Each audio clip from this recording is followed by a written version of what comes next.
नमस्कार दोस्तों, जय हिंद। Welcome to the Abhishek doctrine. मैं आपका होस्ट अभिषेक शर्मा और आज हम बात करेंगे पन्ना मंडी के बारे में कि हमारे यहाँ पे हमारे पड़ोसी प्यारे प्यारे देश बांग्लादेश के अंदर आखिर हो क्या रहा है। तो देखो, बांग्लादेश का इतिहास 71 से जो स्टार्ट हुआ था उसकी बात तो हम करेंगे आज, बट हम रिसेंट बात करते हैं यूनिस मियां के ऊपर। अब लोग कह रहे हैं यूनिस को लेके आए थे क्योंकि आपको चाइना के अगेंस्ट कुछ करना है या फिर आपको शेख हसीना को हटाना है। मेरे हिसाब से यूनिस को लेके आया गया था चाइना के लिए, और कोई सीन नहीं था उसका। कोई अमेरिका को वहां पे सेंट मार्टिन आइलैंड में क्रिश्चियन कंट्री नहीं बनानी थी, कुछ नहीं था ऐसा। अब बांग्लादेश को लेके क्यों आए हो, चाइना का वहां पे क्या रोल था, थोड़ा सा उसको समझते हैं। अब देखो, चाइना ने ऑलरेडी बांग्लादेश के अंदर $5 बिलियन की इन्वेस्टमेंट कर दी। 750 कंपनियां और 5 लाख से ज्यादा लोग चाइना के बांग्लादेश के अंदर आए थे। दूसरे हाथ पे सीपैक, पूरा पाकिस्तान चाइना के कदमों पे लेटता जा रहा था। अब इतना सब कुछ हो जाएगा तो जो यूएस ने इतनी प्यारी नचनिया पाली थी पाकिस्तान के नाम पे, उसको जाने देगा? तो गेम स्टार्ट हुई वहां पर। चाइना का इन्फ्लुएंस कम करो, अपना दबदबा वापस काबिज करो और इनको हटाओ यहाँ से। देख उस पे हुआ, फिर हसीना को कैसे हटाया जाए। तो उन्होंने सोचा कि बाइडेन एडमिनिस्ट्रेशन था उस टाइम यूएस के अंदर, चलो हम यूनिस को लेके आते हैं। यूनिस आया, सबसे पहले उसने लात मारी शेख हसीना को, उधर से सीपैक यूएस ने बंद करवा दिया, दोनों चीजें हट गई।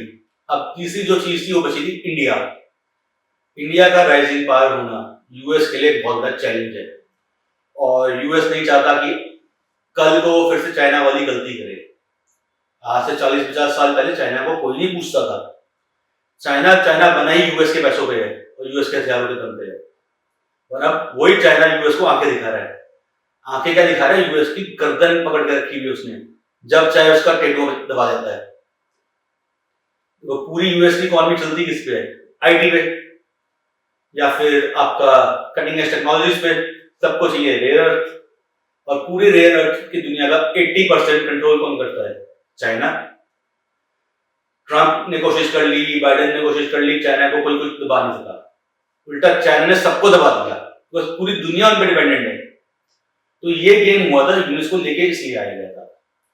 मतलब चाइना हट गया, ऑफ सिंदूर के अंदर पाकिस्तान ने मार खा ली तबियत से, तो यूएस को लगा यार ये इंडिया को ज्यादा ही बढ़ता जा रहा है, थोड़ा इनको भी देखना पड़ेगा।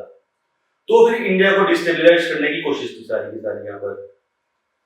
अब जो मुन्नी बेगम थी हमारी फील्ड मार्शल, ऑफ सिंदूर की तगड़ी मार खाने के बाद इस तरह यूएस का भी बहुत नुकसान हुआ।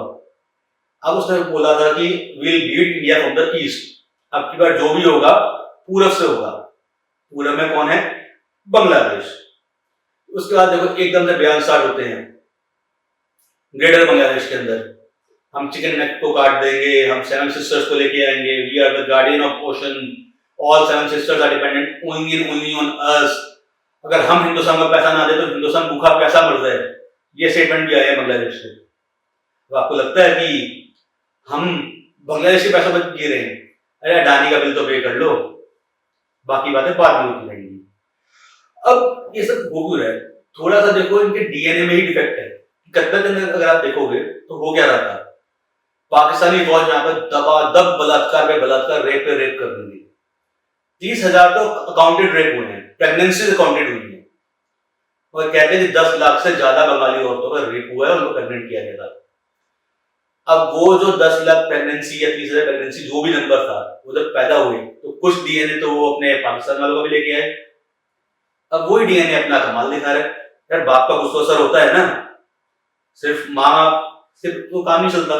तो अब वो बाप का खून रंग दिखा रहा है, अब इसीलिए वो भड़का रहे हैं। अभी आप देखोगे रिसेंटली बांग्लादेश नेवी ने इंडियन फिशरमैन ट्रॉलर को हिट किया, अभी भी हमारे 5 मछुआरे गायब है, मिसिंग है।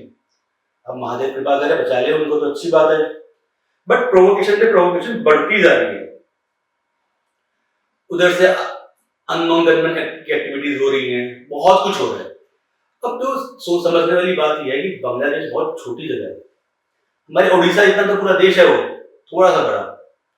अब इतनी छोटी सी ज्योग्राफी के अंदर हमारी रॉ एक्टिव है, पाकिस्तान की आईएसआई एक्टिव है, केजीबी एक्टिव है, मोसाद एक्टिव है, सीआईए एक्टिव है, टर्किश इंटेलिजेंस एक्टिव है। यार इतनी छोटी सी जगह पे इतनी सारी एजेंसीज नहीं होती हैं।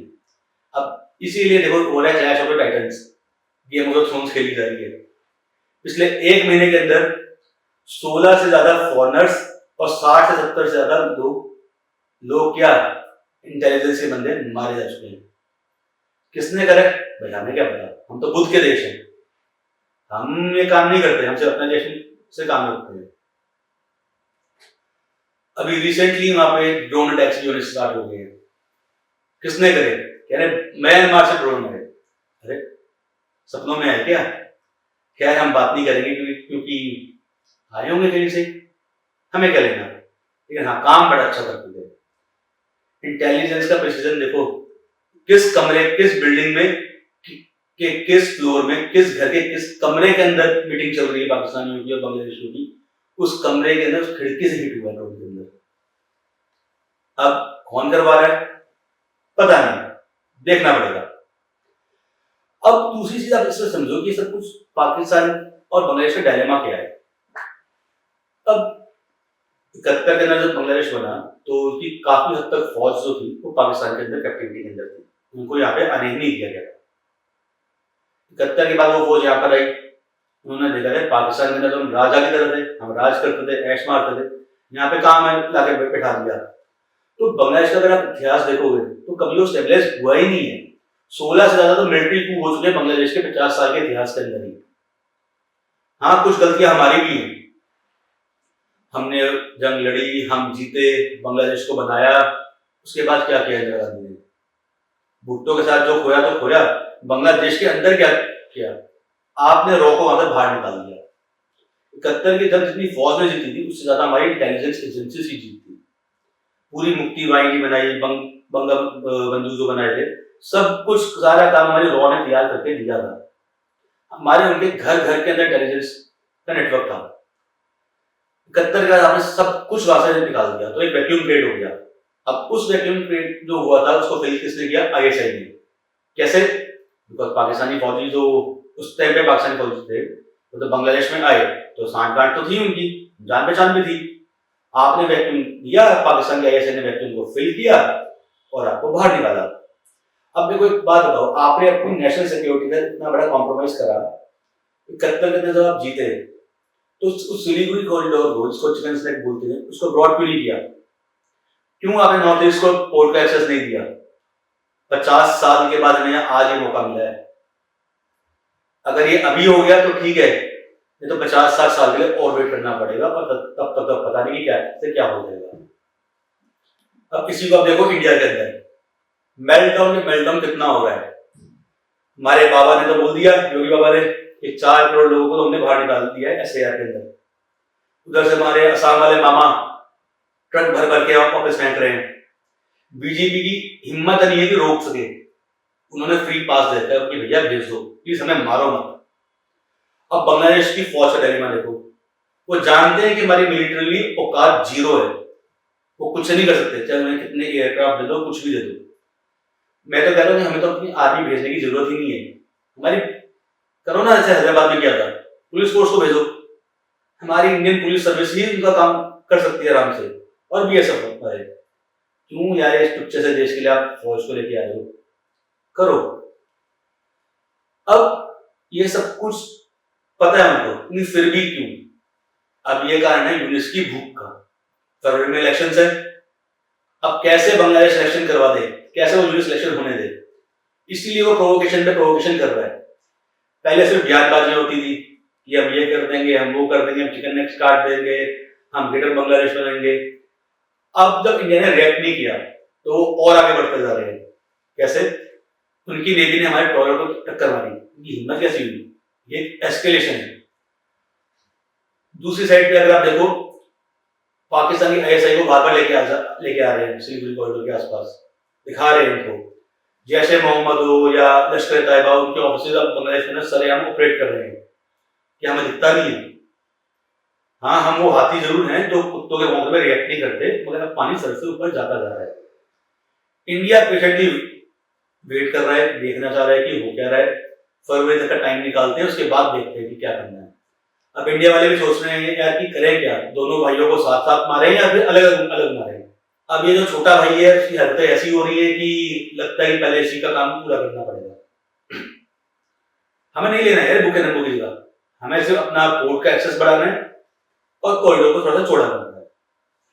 अब उसके लिए हम लोग कर ही रहे हैं, हर जगह पे धमाके हो रहे हैं, हर रोज लोग मर रहे हैं और किसी न किसी दिन ये यूनिस भी जाएगा। अब उनकी फौज को भी ये बात बहुत अच्छे से पता है कि बेटा ये जो यूनिस है ये तो किसी बेल्जियम में चला जाएगा, कहीं पे भाग जाएगा, तो इस देश में रहा ही नहीं कभी, मगर पिटेगा कौन? मैं आपसे पूछता हूँ, अगर हिंदुस्तान पाक और बांग्लादेश के बीच मिलिट्री एक्शन होता है तो पिटेगा कौन? पिटेगी वहां की फौज, वहां की नेवी, वहां की एयरफोर्स। और ये बातें भी उनको भी अच्छे से पता है और वो भी समझा रहे हैं कि भाई बयानबाजी तक ठीक है, ऊपर मत बढ़ाओ। वो तो हम तुम्हारी बिजली काट सकते हैं, हमारे देश से जाती है, तुम्हारे पीने का पानी हमारे यहाँ से आता है। ऐसी एहसान फरामोश कौम है बांग्लादेशी, 3-3 फुट के हैं ये इनके फौजी, 3-3, 4-4 फुट के। मीडियम आर्टिलरी का शेल 4 फुट का होता है, उतने तो उनकी फौज की हाइट नहीं होती। और एहसान फरामोश कितने हैं जिन्होंने तुम्हारा रेप किया माँ बहनों का, तुम साले उन्हीं के सगे हो रहे हो। दूसरी चीज देखो, बांग्लादेश की इकॉनमी रिवाइव जब हो रही थी हमने बहुत सपोर्ट किया। बिकता क्या बांग्लादेश में सबसे ज्यादा? टेक्सटाइल। हिंदुस्तान टेक्सटाइल नहीं थी क्या? हमने अपनी इंडस्ट्री को मारा ताकि तुम बढ़ सको, ताकि तुम अच्छा कर सको। ना भाई, तुम्हें हजम तो होता नहीं थी, उसको तुम बोल देते कि नया थी, अल्लाह की मर्जी थी।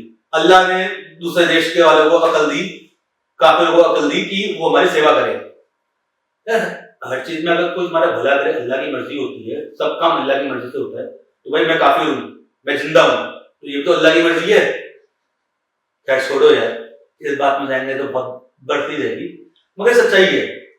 इन कम अकल लोगों को तो ये नहीं पता कि साला तुम्हारा असली अब्बू कौन है।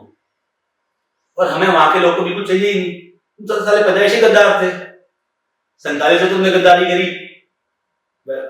बहुत कम लोगों को पता होगा, कराची के अंदर और पाकिस्तान के अंदर मुस्लिम लीग जीती नहीं थी। कहां पे जीती थी? बांग्लादेश के अंदर। बनाने वाला कौन था? बांग्लादेश देशी थे, ईस्ट पाकिस्तान वेस्ट पाकिस्तान में बनाने वाले। अबे सालों, औकात में रहो। पापा जी ने थप्पड़ ही मारा ना, तुम्हारा नल भी कस दिया, तो बेटा पानी कहां से पियोगे? खाना कहां से खाओगे? दूध कहां से पियोगे? अब दूध से याद आया, बांग्लादेश के अंदर आपको मिल्क लिक्विड में नहीं मिलता, हमेशा आपको पाउडर फॉर्म में मिलेगा। उनके बड़े से बड़े होटल के अंदर भी गाय पालने का तो रिवाज ही नहीं है।